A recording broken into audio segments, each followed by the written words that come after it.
ক্রিমিনালটাকে আপনারা জবাব দিন।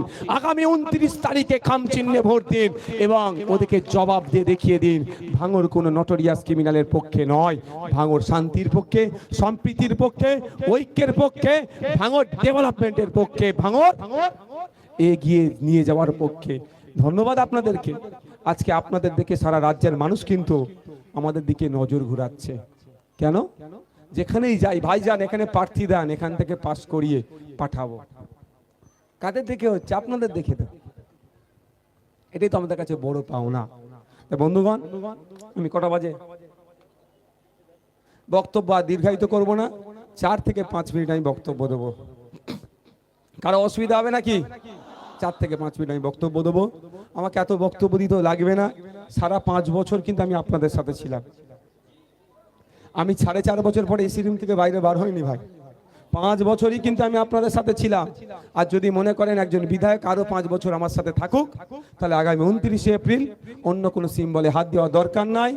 ইভিএম মেশিনে যাবেন, আমার নাম লেখা থাকবে, রোগীর ছবি থাকবে, তার পাশে বোতামটা আছে, সেটাকে প্রেস করবেন। গতবারে লিডটা কমার একটা কারণ কি জানেন?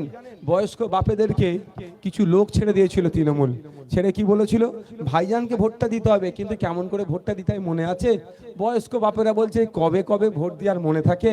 আর মায়েরা তো আরো বেশি সহজ সরল, সেই মায়েরাও ভুলে গেছে কবে দিয়েছি। বলছে প্রথমে 1 নম্বর সুইচটা টিপে অন করবে, কি করে আওয়াজ হবে, তারপরে ভাইজানের সিম্বলে হাত দেবে। প্রচুর ভোট কিন্তু আমাদের হাতছাড়া হয়েছিল সেবারে। এইবার ওই ভুলটা কিন্তু কেউ না করে। তাহলে ঘরে গিয়ে মায়েদেরকে, বয়স্ক লোকেদেরকে পাড়াতে কি বলবেন? কোনো সুইচে হাত দেওয়ার দরকার নাই।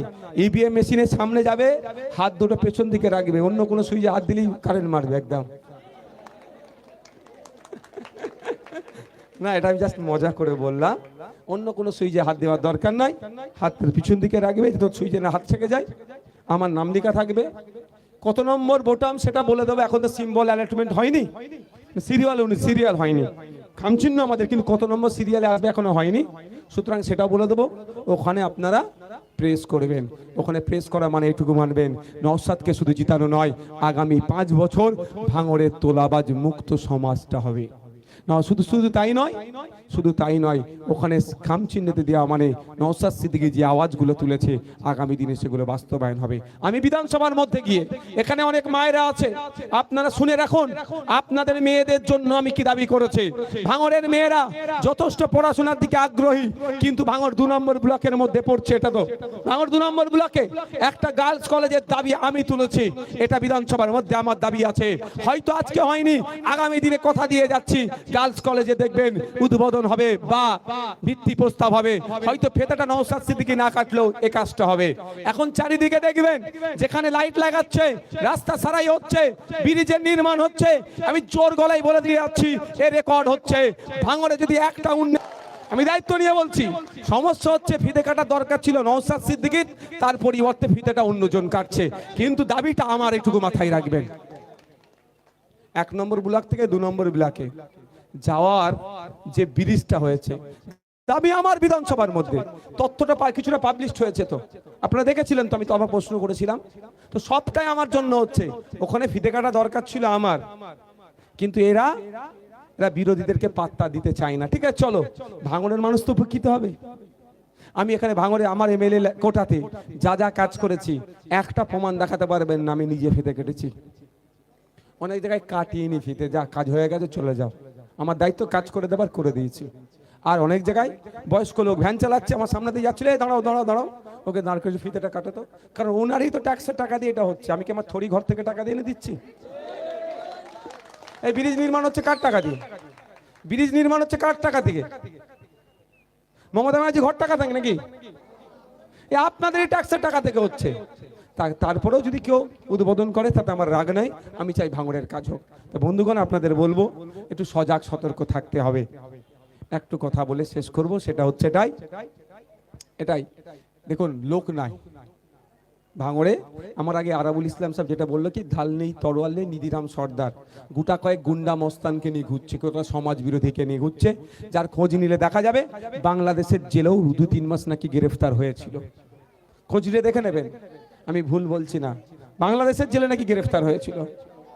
বুঝতে পারছেন তাহলে কি লেভেলের এই গোটা কয়েক, আমি নাম বলবো না, ব্যক্তিগত আমি আক্রমণ পছন্দ করি না, কি বলছি বুঝতে পেরেছেন? গোটা কয়েক ক্রিমিনালকে নিয়ে ঘুরছে, সাধারণ মানুষ নাই। আর নালে ভিড় করাতে গেলে 8টা 10টা বিধানসভা থেকে লোক নিয়ে এসছে, গাড়ি ভাড়া তেল খরচ দিয়ে তারা আসছে। আর আমাদের আইএসএফ এর এখানে একজন কেউ বলতে পারবেন 50 টাকার পেট্রোল দিয়ে গাড়িতে নিয়ে আসা হয়েছে, নিজের গাঁটের টাকা খরচ করে এসে আমরা আসছি। সুতরাং এটা তো দুটো আলাদা। কিন্তু অল বুথে বুথে 8টা 10টা করে হয়তো লোক আছে খুব বেশি, কি করছে বাইরে থেকে গুন্ডা মস্তানকে নিয়ে এসে বুথে চমকাচ্ছে।